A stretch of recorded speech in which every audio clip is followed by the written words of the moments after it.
here! Get away from her, you bitch!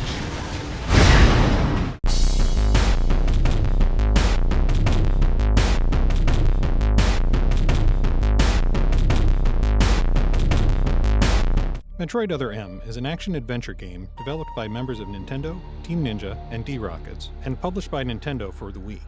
You can also get it in the Wii U eShop. Other M takes place between the events of Super Metroid and Metroid Fusion, and reveals some of the early history of our series protagonist. You play as Samus Aran, the power-suit-wearing, gun-toting female badass. The game starts with a recap of the ending of Super Metroid. The story continues with Samus waking up in a Galactic Federation facility.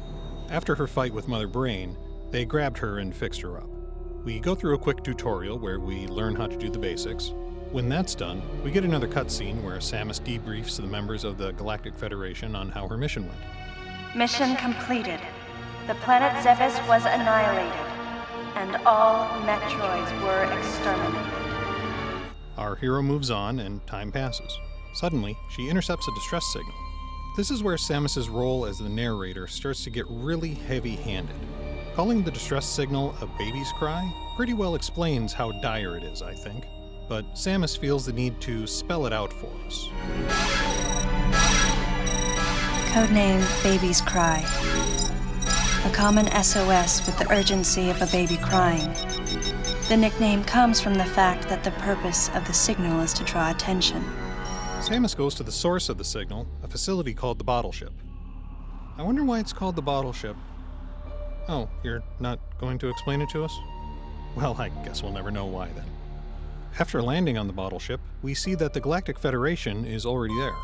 When she encounters them, it turns out her old army pal Anthony is part of the group of soldiers on board. Commanding them is Adam Malkovich, her former commanding officer. Adam is reluctant to allow Samus to join the mission to find out what happened to the ship and look for survivors. But after she helps them get inside, he agrees. But I'm also going to have to ask that you follow my commands. You don't move unless I say so, and you don't fire until I say so. This is one of my biggest complaints about the game. In other Metroid games, Samus starts out with her advanced weapons, but loses them in the opening scenes because she gets ambushed or for some other reason. It's a little wink and a nod to the player, acknowledging that your cool weapons are being taken away from you because it's a game and you can't start a game fully powered up. In Other M, she agrees not to use her advanced weapons just because her former CO told her not to. In the game's effort to justify this, Samus explains how much she respects Adam. She explains that when he was her CO, he treated her with respect that others didn't. He's also a father figure to her because she lost her parents as a child. But she puts her own life in danger several times throughout the story because she won't use the weapons she has because her former commander hasn't told her she could yet. I talked to a psychologist about why Samus might do this, but she said she couldn't say for certain with the information I was able to give her. This makes me wonder, why doesn't Adam want Samus to use her weapons? It's never really explained. Is he being spiteful because of the way she left the Galactic Federation? Is he afraid his men are going to feel inadequate if a woman can kick more ass than them? Samus has been a female badass since 1986, and now we're supposed to believe she's not going to use her weapons just because someone said so, even when her life is in danger? Whatever the excuse, it just doesn't come off as believable and weakens a strong female video game character. Samus is supposed to be one of the most feared bounty hunters in the galaxy, and having her submit to someone like this doesn't add depth to her character. It takes it away. Anyway, as far as gameplay goes, Other M uses a third-person overhead view. This is a departure from the first-person view of the Metroid Prime series. I think Metroid works great as a first-person, but this is a nice callback to the early days. I just wish I could control the camera a little. The ability to shift it around a bit would have been really nice, but since you use the Wiimote sideways without the nunchuck, I can't think of a way that they would have done that. You have the ability to switch to first-person view by pointing the Wiimote at the TV. It's a little inconvenient at first, but you get the hang of it pretty quick. You use first-person view to look around and to scan certain things at key points in the story. Finding what you're supposed to scan in this mode is very finicky. The colors tend to blend together and the scan points are very small. This got so annoying after a while, I started resorting to looking at walkthroughs to find what I was supposed to target. occasionally you're forced into this under-the-shoulder view. You can't run while you're in it, it's hard to control because of the Wiimote's D-pad, and I can't think of a good reason why it's there. I think it's supposed to raise the tension in a scene, but it doesn't. Even though there's several additional people in the facility with Samus, you only interact with them a few times. Adam tells you where to go next over the radio while he's holed up in the central area, and Anthony barely shows up after the game starts. At some point, you're told to look for information on a woman named Madeline Bergman. While you're searching for her, you find a female survivor. You save the survivor from certain death, have a long plot-advancing talk with her, and apparently forget to ask her what her name is. This brings me to the bad writing that reeks off this game with every cutscene. People have complained about the bad voice acting, but I think the biggest problem is the writing. When you're given crap dialogue to read, you can only do so much.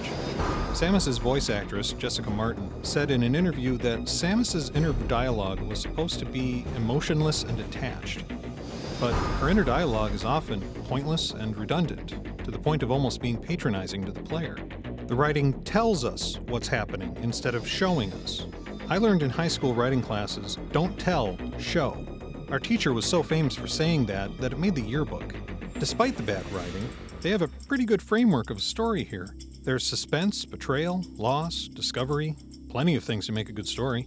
It just wasn't utilized as fully as it could have been. It wasn't the most predictable story I've ever seen, but it did come off as lazy at times. Much of the game harkens back to the original side-scrolling games where you shoot baddies, wander corridors, and backtrack after getting weapons upgrades to find more missiles and energy tanks. The map shows you where things you want to collect are located with blue dots after you defeat all the enemies in the room you're in, and there's a nav point to help lead you where you want to go next. I'm not a completionist, so I didn't go hunting for every single missile and energy tank. But being a Metroid game, I did hunt for most of them, and I never felt I was woefully under-equipped for a fight.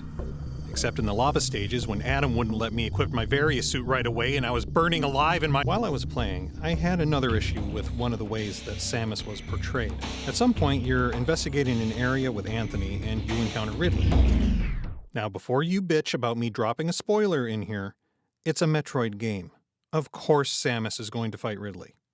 Besides, the game was released in 2010.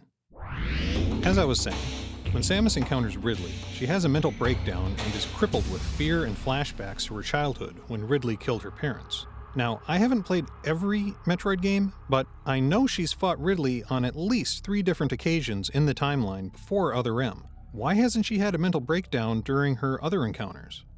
I asked the psychologist I mentioned earlier about this. Dr. Katie Olson has experience treating patients with post-traumatic stress disorder. Here's what she has to say about Samus's reaction.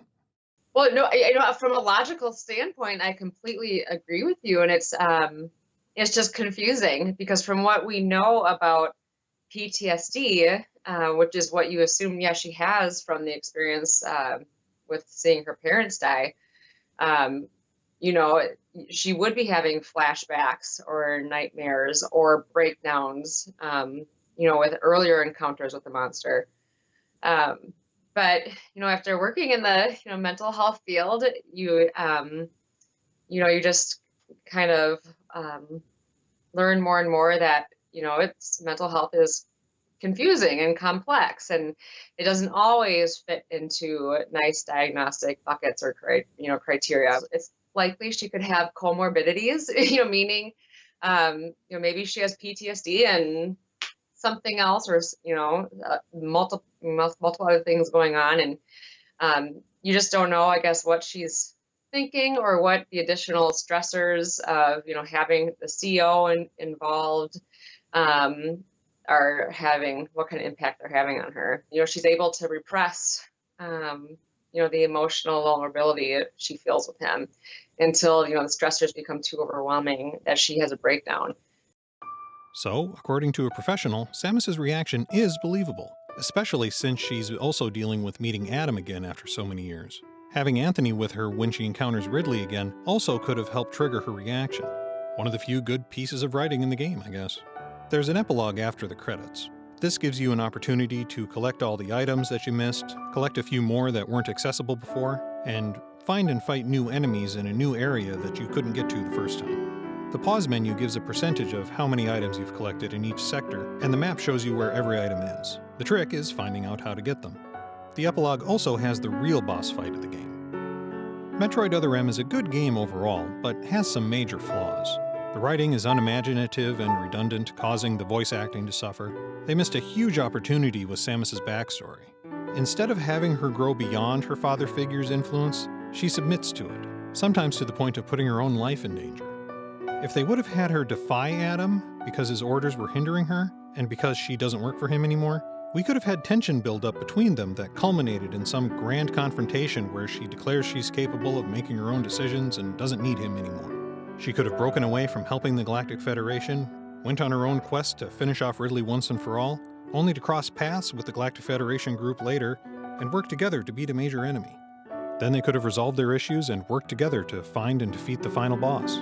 We could have seen a character arc instead of just being told about what little character arc there was. When there wasn't a cutscene happening, Other M was rather enjoyable.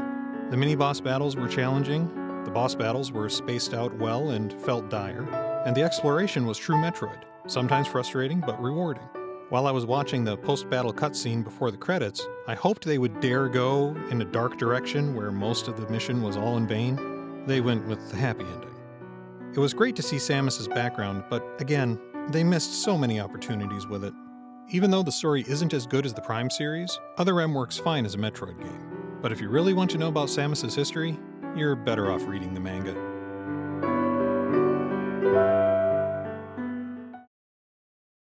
If you or someone you know is suffering from PTSD, call the National Crisis Hotline at 1-800-273-TALK. That's 1-800-273-8255.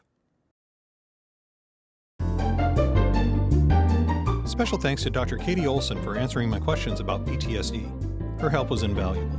And if you'd like to see more of my reviews or watch me try to fix old video games, check out the links here. And don't forget to follow me on Twitter and Facebook.